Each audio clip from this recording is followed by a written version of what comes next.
Most buyers walk into a home and immediately notice the kitchen, the floors, the staging. Those things matter, but they're often the least important parts of the property. Some of the houses that look perfect on the surface are actually the ones that experienced buyers avoid.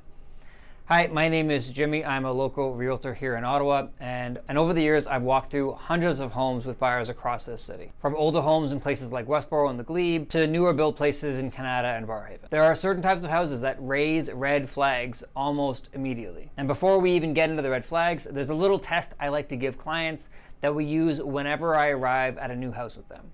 And it's called the 10-second house test. It's something you can do before even you walk through the front door. I'll explain how it works later on in the video, but it's definitely a simple way to help scan the property to give you a good baseline of what kind of house you might be getting into. So the goal of this video isn't to scare you away from buying a house. It is simply to show you the types of properties where buyers can slow down and take a deeper look before making an offer. So the first category is location.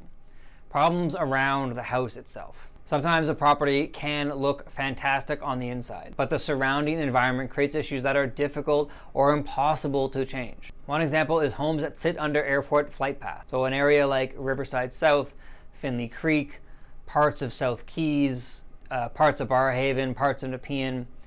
Airplanes can fly overhead regularly, depending on the wind and the direction of the lanes that are open for intake and outtake. But during a showing, you might only hear a plane once, but living there day to day can be a different experience. So another example is proximity to train lines and major roads. Ottawa has several rail lines that run directly through the residential neighborhoods, including passenger via rail lines and freight lines. One of the neighborhoods is Tanglewood and areas of Craig Henry. There is a line right behind some of those houses. And when you go view it, you might think, well, based on having a train in the back, that's going to cause daily noise issues. But not all train lines are the same. So that one in Craig Henry and Tanglewood, it only runs once or twice per week, and it's over pretty quickly. Compared to some other areas where via passenger lines are running consistently day to day to day, that might impact your noise pollution and your enjoyment and experience of this house much more than compared to a different track. So it's important to know the difference before you put an offer in. Plus, some crossings require trains to sound their horn, and that can happen late at night or early in the morning. Then there's homes that are near the 417 or busy roads like 80-kilometer roads like Hunt Club or Carling. There's constant traffic noise in these areas. When I was younger, my folks were looking at a house in the Civic Hospital area. It was on Yonge Street, which is, there's houses here, Yonge Street, and then the 417 highways right there.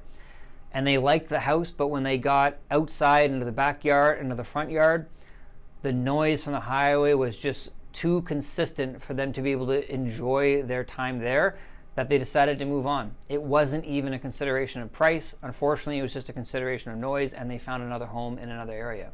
Then there are hydro corridors.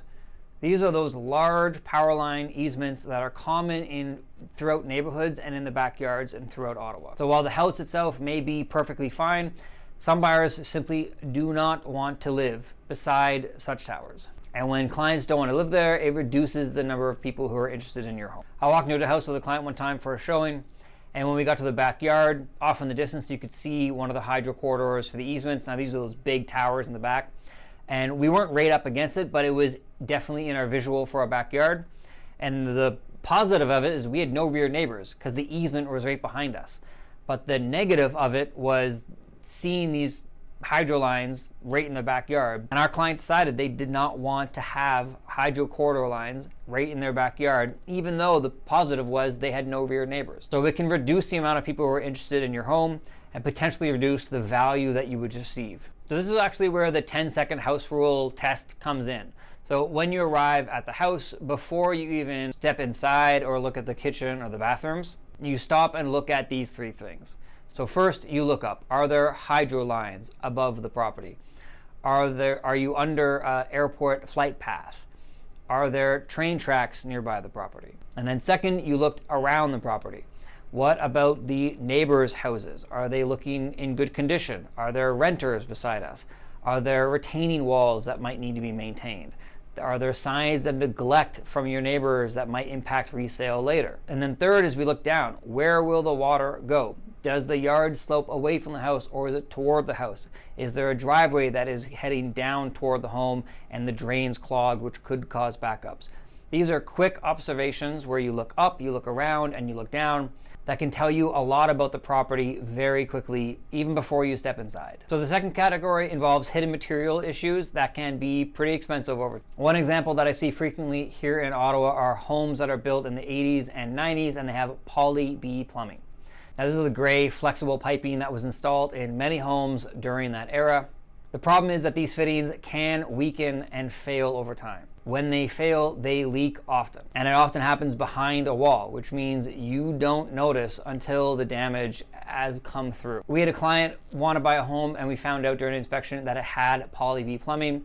It wasn't the end of the world. The seller was willing to replace it and they were willing to pay for the majority cost of it. It was going to cost around $10,000 to $15,000 to get it done, so it's a fairly large ticket item. So in this case, our clients were still able to move forward with the home, but if the seller wasn't willing to facilitate repair and was trying to put that on buyers, well, it's going to impact future value because the home is either not going to sell or they're going to have to reduce their price significantly to make sure that a buyer feels comfortable spending that money up front. But even then, with the seller reducing the price, you need to find a buyer who has extra cash in the tens of thousands of dollars to make that repair, because most of their money is going toward their down payment. So it really does reduce this buyer pool that you're looking at. So electrical systems are another area where buyers should pay attention to. Some of the older homes that contain aluminum wiring or knob and tube wiring are the two types of electrical areas that we need to focus on. So these systems can be upgraded and certified by electricians, but insurance companies may require ESA inspections and the work to be done prior to you moving in to make sure you don't pay a premium for your policy. So for aluminum wiring, if you find a house with that, you can simply ask the seller to have it pigtailed prior to closing. This can typically cost between, let's say $3,000 to $5,000 depending on the size of the home. Or if they won't do it, you get it done, and often your insurance company will give you a grace period from the time you move in to 30 days after that to prove that you've done the pigtailing, and then your insurance premium will reduce. Now, there are people who have aluminum wiring now and who simply just pay a premium in their insurance, but a lot of the times those are people who are planning to sell shortly thereafter and they'd rather save the money. Now, knob and tube wiring, that's the wiring that we saw from the 20s and 30s most often. Most of the homes in Ottawa, you'll see it in older areas like the Glebe or Old Ottawa South, parts of Westboro, and most of it's been removed by now. But during the inspections, every once in a while you can find typically one line that's still active. The ones that I see often are a line that's running straight up to the attic, where let's say there's one light bulb for the entire attic and that's been left as knob and tube. Sometimes that just doesn't get changed, but it's important to get that checked in an inspection by a qualified inspector, because you want to be able to have that changed before you move in for insurance purposes. So another issue that appears in homes that are built around the 90s is this synthetic stucco, or often referred to as EIFS stucco. Some versions of this EIFS stucco were prone to trapping moisture behind the exterior structure, which can then lead to structural damage if not properly taken care of. This was a product that was popular in the west coast of Canada that was eventually brought over, but the issue, it wasn't really built for our climates. And so from our constant freeze and thaws that they don't experience on the West Coast, we found that over the years and over the decades that this product led to these water issues being trapped behind, which can then lead to further bigger issues when you start taking it off. We had a buyer almost walk away because of the issues found behind this type of stucco. So thankfully both parties were able to come to an agreement that worked for everyone, but it almost came to a point where it made sense just to walk away from it. So it's definitely something you want to make sure you're aware of and have an inspector go through and tell you more about when you see a property that might have this type of exterior siding. So the third category is flipped houses. So some property renovations are done very well, but others focus primarily on cosmetics. So like new flooring, fresh paint, modern kitchens and baths. So they don't necessarily mean the underlying systems have been updated. And the issue with some flips is we need to make sure it's not just lipstick on a pig. One thing I think buyers should always check is whether there were permits done and taken out for major renovations. If structural walls were removed, or if electrical systems were modified without proper approvals, well, that can be complicated down the road. We had a client who was interested in a home that had been fully renovated recently, and we asked about permits, and they had them, thankfully, but they were still open with the city. So we needed the seller to close the permits to ensure that the city approved of all the work they had done. Otherwise, if our client had bought that home with open permits, they would be responsible in doing whatever work necessary needed to be able to close these permits. So it's always important to check permits to make sure that any changes that the renovator has made has been done properly through the right channels that the city requires. So another sign that we watch for is for rapid ownership turnover. So in Ottawa, many homeowners stay in their house for about 7 years. So when you see a home that is on the market and you look at the history and it's been sold multiple times every 1 or 2 years, it's worth asking why that is the case. So one of the issues is neighborhood factors, and it's surprising that one of the issues we look at is homes located near a school, whether that's an elementary school or a high school. And you would think that being close to a school would be good for your neighborhood values and enjoyment and your experience, but it really does depend on where your house locates around there. So one, if your house backs on to a school yard, you have no rear neighbors, but then you have large amount of kids during recess and lunch hour making noise and playing, and that might not be the type of rear neighbor you want. The other factor is pickups and drop-offs. So in the morning and in the afternoon, if you live near a school system, the small roads beside that school system get extremely congested during pickups and drop-offs because parents aren't often allowed driving straight into the school for safety reasons.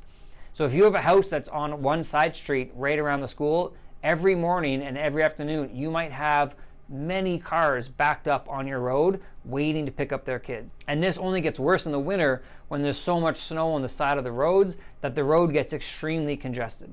And the tricky part about this is during a quick showing, this might not be obvious because you might come at a time when no one's around. But the residents who live there would see this every day. So another one is properties near fire stations or paramedic bases. Those can also be negative or positive experiences because they're going to be frequent sirens. And these services are obviously very important to the community, but living immediately beside them can be noisy. And sometimes the biggest issue is simply the condition of the neighboring properties. So a house beside a poorly maintained property may face challenges when it comes to sell. If the yard is overgrown, cars or junk in the front, if the fence is broken, if there are multiple tenants living in one property, these are all factors that you want to examine prior to buying a home because they will impact your ability to sell the home down the road. So the final category involves lot and drainage issues. So some areas in Ottawa sit on floodplains, and the Ottawa areas are going to be the Ottawa River and the Rideau River mostly. So there are neighborhoods like the Old Ottawa South that is close to the Rideau River, and every spring areas of it have a chance of flooding. And so you can look at flood maps on the Rideau Valley Conservation Authority or Geo Ottawa to see if your home that you're looking at is going to sit within a floodplain. Now, some floodplains are 100-year floodplains, others are less, but you want to know before you go into it. That might change if you have to put money into fixing the drainage on the outside. Now, one of the most popular streets I find in Ottawa that I love is Belmont, and it is right beside the Rideau River. Now, you could go onto Google Street View from a few years ago and see someone in a canoe in the spring paddling up and down that street. So sections of Belmont are completely in the floodplain. Now you would think maybe that would dissuade people from moving there, and yet Belmont and Old Ottawa South is one of the most popular areas available. So it doesn't mean just because it's on a floodplain that is something that you should completely avoid or not look at the house. But it does mean you need to look into it because it's going to impact your insurance. It's going to impact whether you can finish your basement or not. And it's going to impact whether you need a sump pump or any other mitigating factors when these spring larger floods happen. So steep driveways are also another thing to consider, as during our climate where we have a lot of thaws and freezes throughout the winter, you can accumulate water at the bottom of those steep driveways. So these are the driveways where a garage sometimes is in the basement and the driveway is coming into the garage under grade. And there's always a drain at the bottom, but depending on the age of the house, that drain can either be blocked or sometimes it can even be broken, and you get more water accumulated there. Now, I know of some homes during heavy rainfalls, water fills up and it goes into the garage. Now, most of the garages in those types of homes have a foundation built within them above the house, so that way if there is an amount of water there, you're just staying in the cement. You're not actually having water come into the home. But every once in a while, on very large rains or very large storms, these are things we need to know before you end up buying your home, to know that, hey, maybe this section of the basement we don't finish because once every 10 years we get a little bit of water in here. One of the last times this happened was in 2022 during the Derecho storm in May. There were a lot of basements that had these driveways that are sloped downward, and the amount of water that was coming in, the drain just couldn't handle it, and the water came into the garage and then eventually got above the door and came into the basement. Now, most people plan for this so they don't have things that are going to get completely destroyed there, but it's something to know when you're looking at a house when it has a steep driveway, because that'll impact your drainage. And on drainage, one of the most important things to check is the grading. So not only the grading for the garage, but the grading around the house. Water should always flow away from the foundation. If the yard slopes toward the house and toward the foundation, it can increase the risk for basement moisture issues or flooding. So you always want to look for grading where the house is the highest point on the lot. You want to look to see if there's low points in the front or the backyard, to see if there's pooling water that could eventually creep down to the foundation. And you also find that one of the biggest things inspectors will tell you during an inspection is for proper grading is to have your downspouts run many feet away from your foundation. A lot of times you'll see a downspout and the bottom of the spout will only be a foot long, meaning the water is coming out and then sometimes coming right back into the foundation. So one of the biggest gripes and easy fixes is to make sure you just get an extension to run the water far away from the foundation to give grading a chance to work. So buying a home should be like a fun, exciting step, but it's important to look beyond the cosmetic details and understand like the bigger picture of the home. If you remember anything from this video, remember the 10-second house test rule. So we look up to see if there's hydro poles, to see if there's trains nearby, are there highways, are we on a flight path area for takeoffs and landings. We look around, what are our neighbors like? What's the street like? And then we look down, what's the grading like? Is there pooling water coming toward the house? Those 3 checks can reveal problems that most buyers don't notice until they move in. If you want to go deeper into the biggest mistakes buyers make during this process, I've also made a video on that, and I'll link that here. And in the next video, I'm going to talk about something that surprises a lot of buyers, and why some people should think carefully before buying a condo in Ottawa.